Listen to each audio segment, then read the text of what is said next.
જય દ્વારકાધીશ મિત્રો મુંબઈની એક આલિશાન ઓફિસમાં બેઠેલા રવિના મોબાઈલ પર એક ફોન આવ્યો.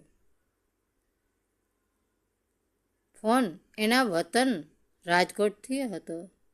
રવિ એક ખૂબ જ મોટો અને સફળ બિઝનેસમેન હતો. પૈસા, મોંઘી ગાડી, બંગલો બધું જ હતું એની પાસે. પણ એના હૃદયના એક ખૂણામાં એક સંબંધ માટે ભયંકર કડવાશ ભરેલી હતી. અને એ સંબંધ હતો એની સાવકીમાં. સુધાબહેન સાથેનો આજથી 15 વર્ષ પહેલાં રવિ ગુસ્સામાં ઘર છોડીને મુંબઈ આવી ગયો હતો. એના પિતાનું 6 મહિના પહેલાં જ બીમારીને કારણે અવસાન થયું હતું. પિતાના મૃત્યુ વખતે પણ રવિ માત્ર 2 દિવસ માટે જ વતન ગયો હતો અને બધી વિધિ પતાવીને તરત પાછો ફરી ગયો હતો. એને એ ઘરમાં કે એ ઘરની કોઈ વ્યક્તિમાં જરાય રસ નહોતો. આજે એ ફરી રાજકોટ જઈ રહ્યો હતો, પણ કોઈ લાગણી ખાતર નહીં, પરંતુ પોતાના પિતાનું એ જૂનું મકાન વેચી નાખવા માટે. એણે મનોમન નક્કી કરી લીધું હતું કે મકાન વેચીને સાવકી માને કોઈ વૃદ્ધ આશ્રમમાં મૂકી દેશે.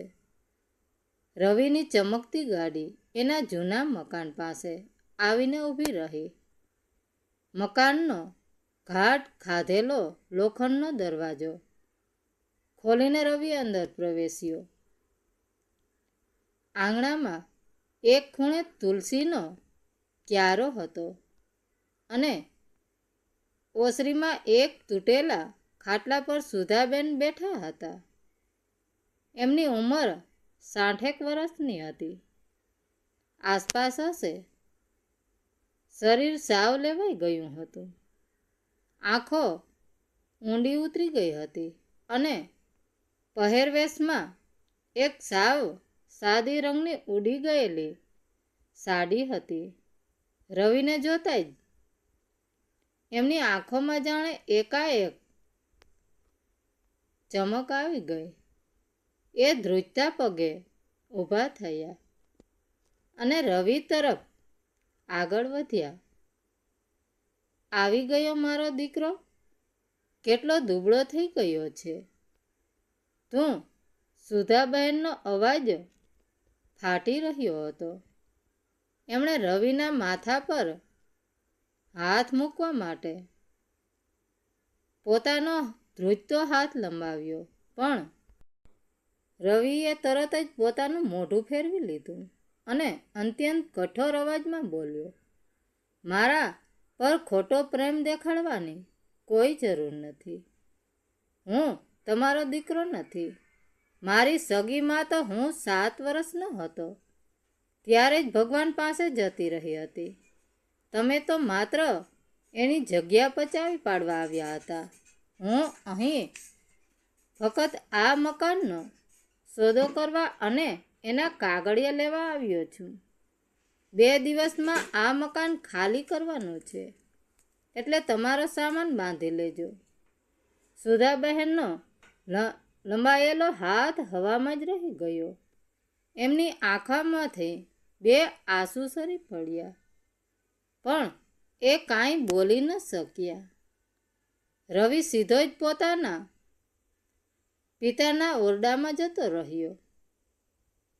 રવિના મનમાં બાળપણની એ કડવી યાદો તાજી થઈ ગઈ. જ્યારે પણ એ રમવા જતો ત્યારે સુધાબહેન એને ઘરમાં પૂરી દેતા. ક્યારેક એને કડવી દવાઓ પીવડાવતા, તો ક્યારેક એના પિતા પાસે એને ઠપકો અપાવતા. રવિને હંમેશા એવું જ લાગતું કે આ સાવકીમાં એને નફરત કરે છે અને પિતાનો બધો પ્રેમ અને મિલકત પોતે છીનવી લેવા માગે છે. એ જ નફરતને કારણે રવિ 15 વર્ષથી ઘરથી દૂર હતો. ઓરડામાં જઈને રવિએ પિતાનો જૂનો લાકડોનો કબાટ ખોલ્યો. મકાનના દસ્તાવેજો ગોતતી વખતે એની નજર કબાટના એક છુપા ખાના પર પડી. એમાં એક નાની એવી લોખંડની પેટી હતી, જેને જૂનું તાળું મારેલું હતું. રવિએ જેવી એ પેટી હાથમાં લીધી, ત્યાં જ દરવાજે ઊભેલા સુધાબહેન ગભરાઈ ગયા. બેટા રવિ, ના, એ પેટી ન ખોલીશ. એમાં તારા કામનું કાંઈ નથી. પ્લીઝ બેટા, એને પાછી મૂકી દે. સુધાબેનનો અવાજ ભયથી કાપી રહ્યો હતો. એ દોડીને રવિના હાથમાંથી પેટી છીનવી લીધી, લેવાનો પ્રયાસ કરવા લાગ્યા. રવિનો શક હવે સાવ પાકો થઈ ગયો હતો. એને થયું કે નક્કી આ પેટીમાં મારી સગીમાના દાગીના અથવા તો પિતાજીની કોઈ મોટી સંપત્તિ છુપાવેલી છે, જે આ સાવકીમાં પચાવી પાડવા માગે છે. રવિએ ગુસ્સામાં સુધાબહેનનો હાથ ઝટકી નાખ્યો. બિચારા વૃદ્ધ સુધાબહેન જમીન પર ફસડાયા પડ્યા. રવિએ નજીક પડેલો એક ભારે પથ્થર લીધો અને પૂરી તાકાતથી એ પેટીનું તાળું તોડી નાખ્યું. પણ જેવું એણે પેટીનું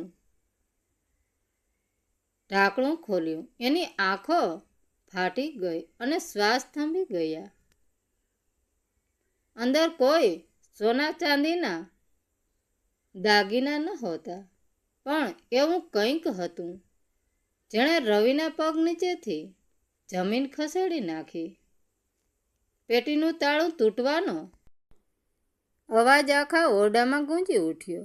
રવિએ હાફડા ફાફડા થઈને પેટીનું ઢાંકણું ઉઘાડ્યું. એને પૂરી આશા હતી કે અંદર સોનાના સિક્કા, દાગીના કે કોઈ કિંમતી જમીનના દસ્તાવેજો હશે, જે આ સાવકીમાં વર્ષોથી પચાવીને બેઠી હશે. પણ અંદરનું દ્રશ્ય જોઈને રવિ થ્રીજી ગયો. પેટીમાં કોઈ ખજાનો નહોતો. અંદર માત્ર થોડી જૂની પીળી પડી ગયેલી મેડિકલ ફાઇલો, દવાની કેટલીક કાચની ખાલી શીશીઓ અને એક લાલ પૂંઠાવાળી જૂની ડાયરી પડી હતી. જમીન પર પડેલો સુધાબહેન બે હાથ જોડીને ધ્રુસકે ને ધ્રુસકે રડી રહ્યા હતા. રવિ, એને રહેવા દે. દીકરા, એ બધો ભૂતકાળ છે. હું નથી ઈચ્છતી કે તું એ બધું વાંચે. તું આ મકાન વેચી માર. હું કાલે જે વૃદ્ધ આશ્રમમાં ચાલી જઈશ. પણ પ્લીઝ એ પેટી બંધ કરી દે. મારા દીકરા. પણ રવિ કયાં રોકાય એમ હતો. એના મનમાં તો શંકાના વાદળો ઘેરાયેલા હતા. એણે ઝટાકાભેર એ પેટીમાંથી એક મેડિકલ ફાઇલ બહાર કાઢી. ફાઇલના પહેલા પાના પર મોટા અક્ષરે લખેલું હતું, પેશન્ટ રવિ, ઉંમર 7 વર્ષ, બીમારી બ્લડ ઇન્ફેક્શન. રવિના ભવા ખેંચાયા. આ શું હતું? એણે તરત જ લાલ પૂંઠાવાળી ડાયરી હાથમાં લીધી. પાના ખોલતા જ એને ખ્યાલ આવ્યો કે આ ડાયરી અને આ અક્ષરો એના સર્વગ્રસ્ત પિતાના હતા. રવિ ધ્રુજતા હાથે ડાયરી વાંચવા લાગ્યો. 5મી માર્ચ 1993ના દિવસે પાના પર પિતાએ લખ્યું હતું, આજે મારા પર આપ તૂટી પડ્યું છે. મારી પહેલી પત્ની મને છોડીને ભગવાન પાસે ચાલી ગઈ અને એ જ રાત્રે ડૉક્ટરોએ મને કહી દીધું કે મારા 7 વર્ષના દીકરા રવિને લોહીની એક ગંભીર બીમારી છે. એનું શરીર એટલું નબળું છે કે બહારની સામાન્ય ધૂળ કે નાનો એવો ચેપ પણ એનો જીવ લઈ શકે છે. ડૉક્ટરે સપ્ટસે કહ્યું છે કે જો એને 3 વર્ષ સુધી ઘરની અંદર જ એકદમ સુરક્ષિત વાતાવરણમાં રાખવામાં આવે, એને જરાય વાગવા ન દેવાય અને સમયસર કડવી દવાઓ આપવામાં આવે તો જ એ બચી શકશે. રવિની આંખો પહોળી થઈ ગઈ. એના મનમાં બાળપણનું એ દ્રશ્ય તરવરી ઉઠ્યું જ્યારે એના મિત્રો બહાર શેરીમાં ક્રિકેટ રમતા હતા હોય અને રવિ બારીના સળિયા પકડીને ઊભો ઊભો રડતો હોય. એ બહાર જવા માટે ધમાલ કરતો, જીદ કરતો ત્યારે સુધા બહેન એને ખેંચીને ઓરડામાં પૂરી દેતા. રવિ એમને ડાકણ અને રાક્ષસી કહેતો, પણ આજે પિતાની ડાયરી એક અલગ જ સત્યનો અરીસો બતાવી રહી હતી. એને પૂરી રાખવો એ કોઈ સાવકીમાંનો જુલમ નહોતો, પણ એક બીમાર દીકરાને જીવાડવાની મંથામણ હતી. રવિએ ઉતાવળે ડાયરીનું આગળનું પાનું ફેરવ્યું. પિતાએ લખ્યું હતું, હું નોકરી કરું કે ઘરે બેસીને દીકરાને સાચવું. મને કંઈ સમજાતું નહોતું ત્યારે મારા એક સગાએ મને સુધા સાથે લગ્ન કરવાનું સૂચન કર્યું. સુધા એક જુવાન, સ્વરૂપવાન અને ભણેલી ગણેલી દીકરી હતી.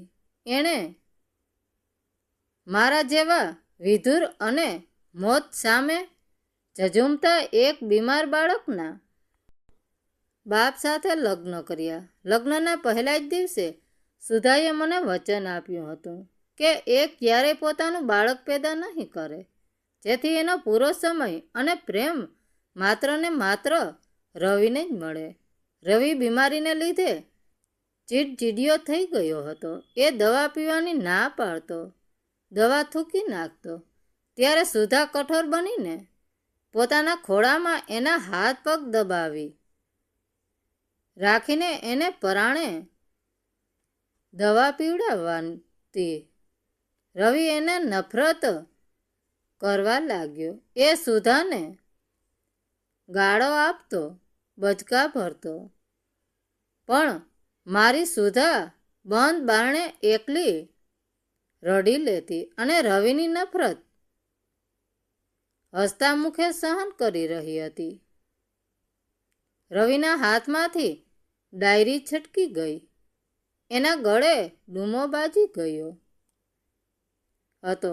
જે સ્ત્રીને પોતે આખી જિંદગી પિતાની મિલકત લૂંટવા આવેલી સાવકીમાં સમજતો હતો, એણે તો એને જીવનદાન આપવા માટે પોતાનું માતૃત્વ રોળી નાખ્યું હતું. ડાયરીના એ પીળા પડેલા પાના પર લખેલો એક એક શબ્દ રવિના હૃદયમાં ખંજરની જેમ ભોંકાતો હતો. એની આંખોમાંથી આંસુ રોકાવાનું નામ નહોતા લેતા. ધ્રુજતા હાથે એણે ડાયરીનું આગલું પાનું ફેરવ્યું. પિતાના અક્ષરો હવે વધુ ભયાનક અને દર્દથી ભરેલા હતા.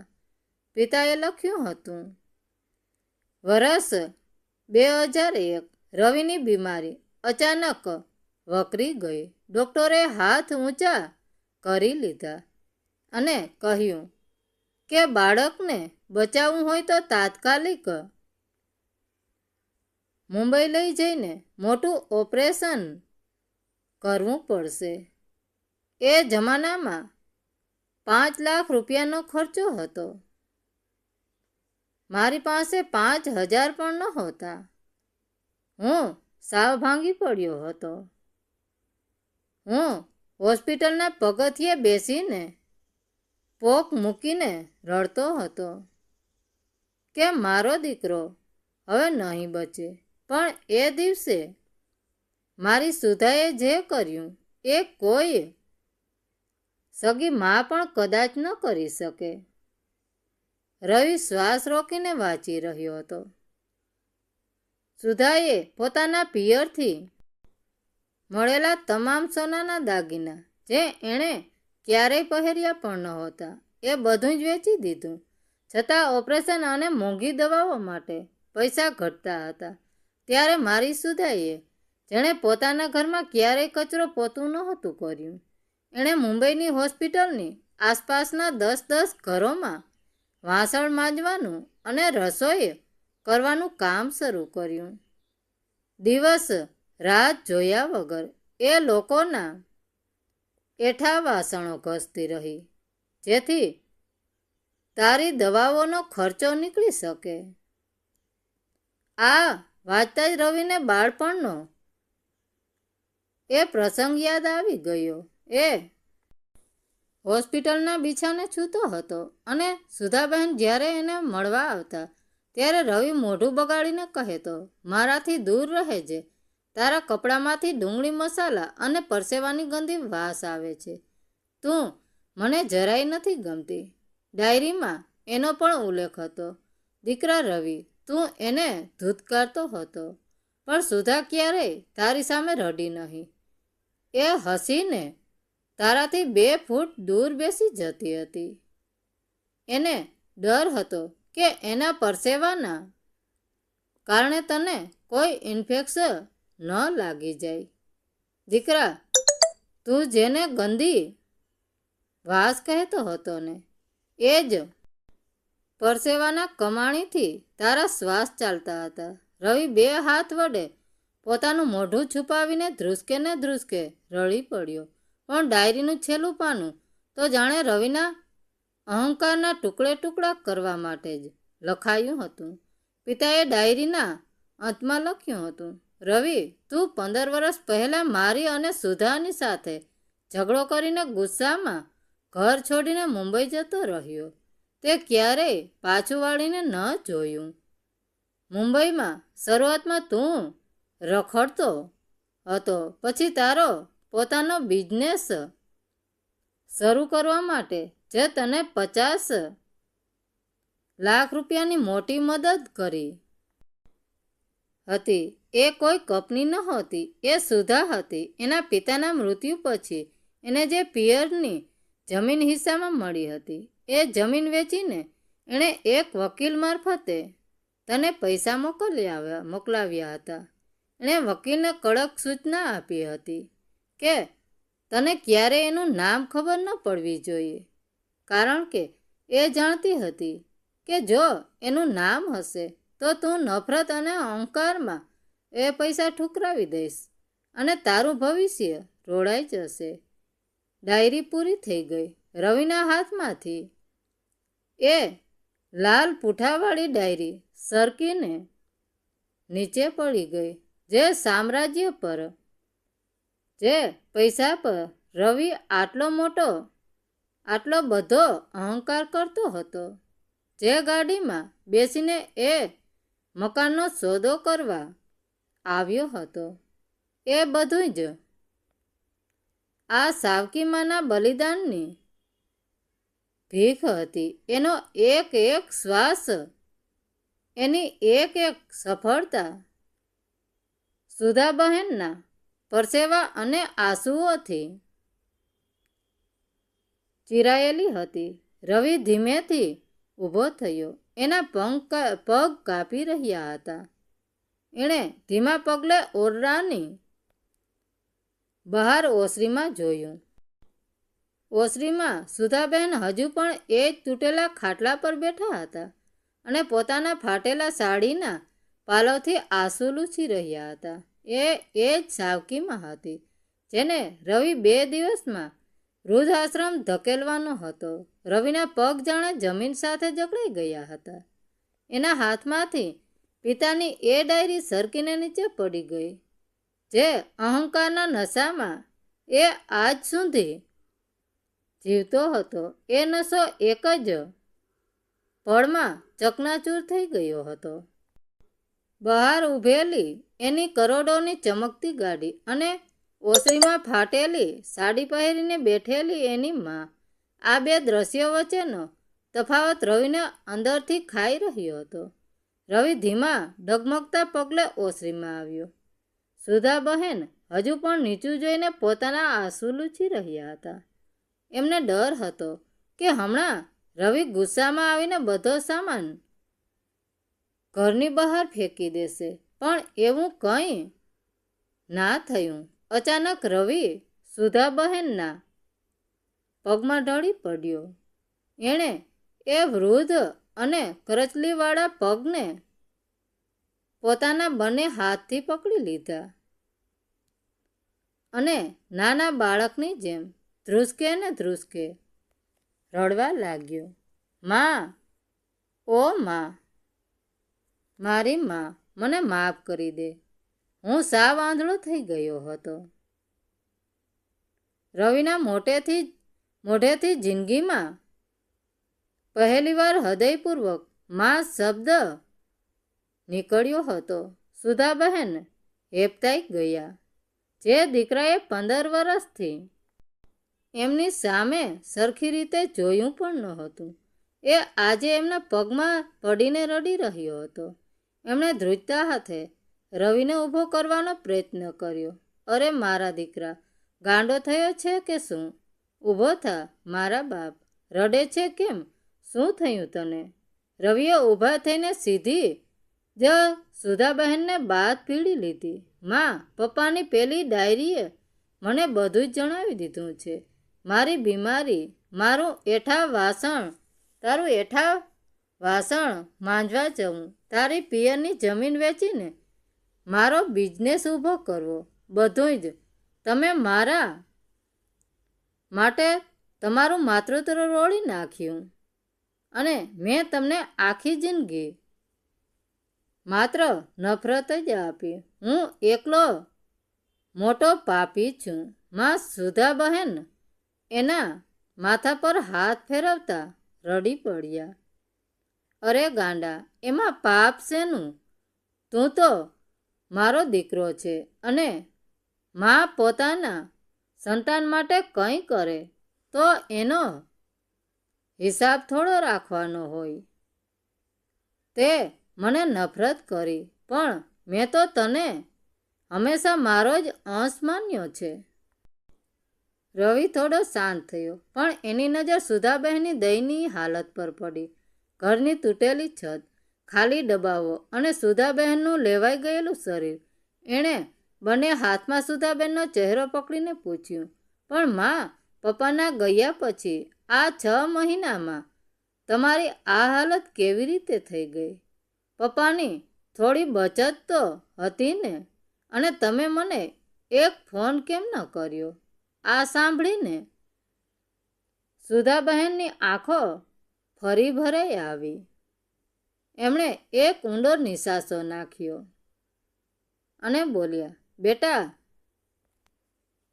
તારા પપ્પાને છેલ્લા 8 મહિનાથી આંતરડાનું કેન્સર થઈ ગયું હતું. એમણે મને તારા સમ આપ્યા હતા કે તને આ વાતની ખબર ન પડવા દઉં, કારણ કે એ તારા કામમાં કોઈ અડચણ ઊભી કરવા નહોતા માગતા.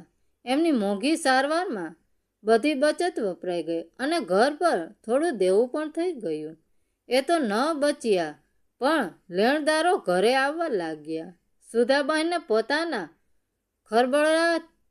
ખરબચડા થઈ ગયેલા હાથ બતાવતા આગળ કહ્યું, સગા વહાલાઓએ તો મોઢું ફેરવી લીધું હતું, એટલે મેં આસપાસના વિસ્તારોમાં ટિફિન બનાવીને પહોંચાડવાનું કામ શરૂ કર્યું હતું. રાત દિવસ રોટલીઓ વણીને મેં એ દેવું તો ઉતારી દીધું, જેથી તારા પપ્પાની આબરૂ પર કોઈ ડાઘ ન લાગે. અને મેં તને ફોન એટલે ન કર્યો, કારણ કે હું તારા સુખી સંસારમાં કોઈ બોજ બનવા નહોતી માગતી. મને એમ કે હું થોડો સમય કાઢી લઈશ, પછી ભગવાન મને પણ પોતાની પાસે બોલાવી લેશે. રવિ આ સાંભળીને સાવ સૂન થઈ ગયો. જે સ્ત્રીના પૈસાથી પોતે મુંબઈમાં કરોડોની કંપની ચલાવતો હતો, એ જ સ્ત્રી પોતાના પિતાની આબરૂ બચાવવા આ ઉંમરે લોકોના ઘરે ટિફિન પહોંચાડતી હતી.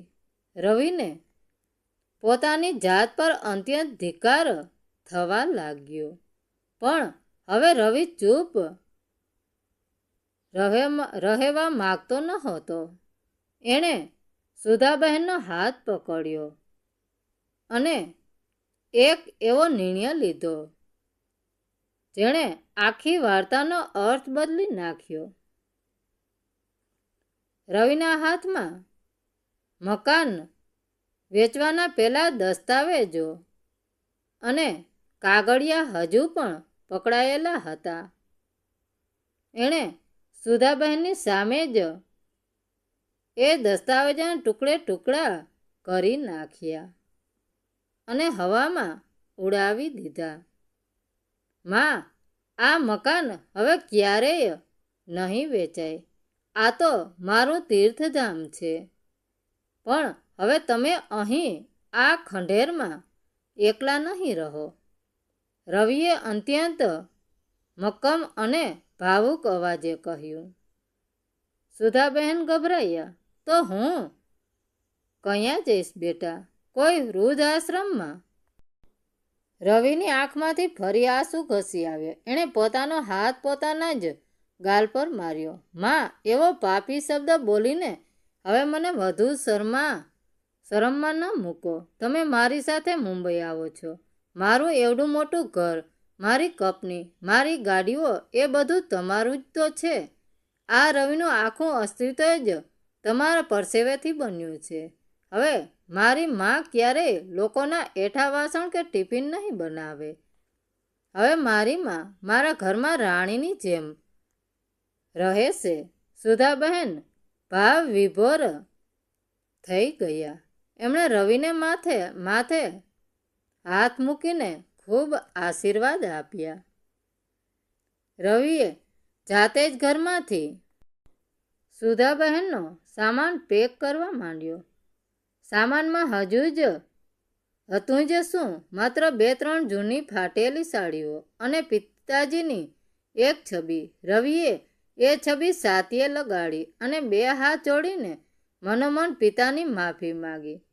જ્યારે રવિ પોતાની માનો હાથ પકડીને ઘરની બહાર નીકળ્યો ત્યારે સુધાબહેનને કહ્યું, બેટા, એકવાર પેલા મંદિરે જઈને ભગવાનનો આભાર માની લો. મારા દીકરાએ આજે મને સાચા અર્થમાં માં કહીને બોલાવી. એથી મોટું સુખ હવે આ ઉંમરે મારે શું જોઈએ? રવિએ રડમસ ચહેરે હકારામાં માથું ધૂણાવ્યું. શેરીના લોકો જેઓ અત્યાર સુધી સુધાબહેનને એક નિસહાય સ્ત્રી સમજીને દયા ખાતા હતા, એ બધા આજે આશ્રયથી જોઈ રહ્યા હતા. રવિએ જાતે પોતાની કરોડ રૂપિયાની ગાડીનો દરવાજો ખોલ્યો અને સુધાબહેનને અત્યંત સન્માનભેર અંદર બેસાડ્યા. જે રસ્તે સુધાબહેન ટિફિન આપવા ખુલ્લા પગે ચાલતા હતા, આજે એ જ રસ્તે તેમના દીકરાની ગાડી વટથી પસાર થઈ રહી હતી. મુંબઈના એ આલિશાન બંગલામાં જ્યારે સુધાબહેને પગ મૂક્યો ત્યારે રવિએ પોતાની પત્ની અને બાળકોને પોતાની માની ઓળખાણ કરાવી. એણે પિતાની ડાયરીની બધી જ વાત પોતાના પરિવારને કહી સંભળાવી.